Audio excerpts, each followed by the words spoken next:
Hi, I'm Jeff Coplan, service team member with Yetter Farm Equipment.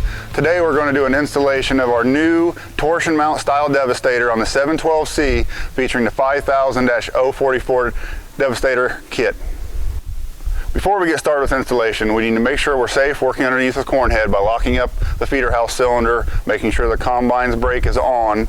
We need to lay out our tools, make sure we have all the tools that we need, get the parts laid out, make sure we have the parts that we need, and then we can go through a manual and figure out where our mounting brackets need to be located. Sometimes you can use a marker and mark up here to make sure that you're not going to have any clearance issues putting your mounting brackets up. Now that we have all our locations marked where we want the mount bracket, the next step is to mount the mount bracket here. On this head, we're going to mount between the rows, and this mount bracket is ambidextrous. It can go on this way or this way. If you have a narrow row head or chopping head, sometimes you have to use the gearbox. That's why we send two different lengths of bolts. Okay, we got the shorter bolt, which is going to go into our strap. The longer bolt we'll use in the gearbox. If you were to use the long bolt through our strap and the strap was underneath the gearbox, the bolt would contact the gearbox. One thing you can do to make it easier on yourself is take the bolt and run it through the strap first before you put it up there. That'll get the paint out of it and it'll thread through easier. Now that we've got our mount bracket assembled, now we're going to put the arms on. Pay attention to the orientation of how this arm, the support is on the top side, and you're going to set it over the cutout. You'll put your spacer.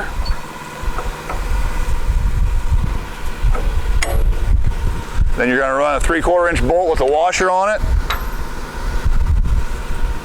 Put the washer on the other side and the nut.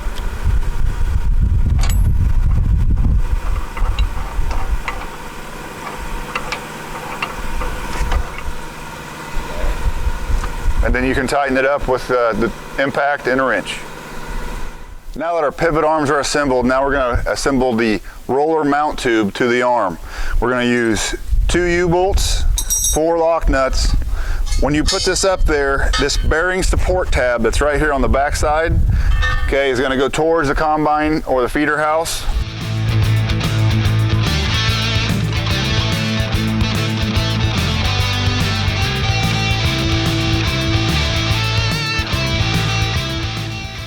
Now that the roller mount tube is assembled, now we're going to mount the roller. But before you do that, make sure you have not tightened these U-bolts yet. It's important that we leave them loose so we can slide this back and forth so we can align this traction bar on the roller once we get it mounted to this underneath the row. So you're going to start by taking the shim washer, put it over the shaft of the barrel on the end. Then you're going to take the bearing. Make sure that the side that is protruding to the outside of the casting goes towards the roller or away from the bearing plate.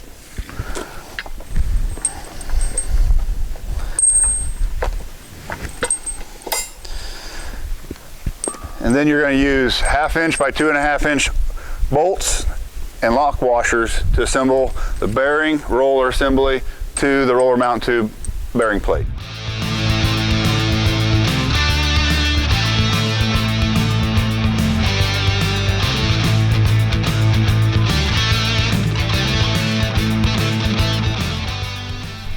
Once the assembly is complete, please go through and check that all the hardware is tightened properly.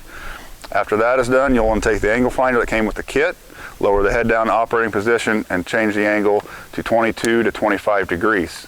We will put our contact information on the screen, so if you have any questions, you can feel free to contact us. Thank you for watching.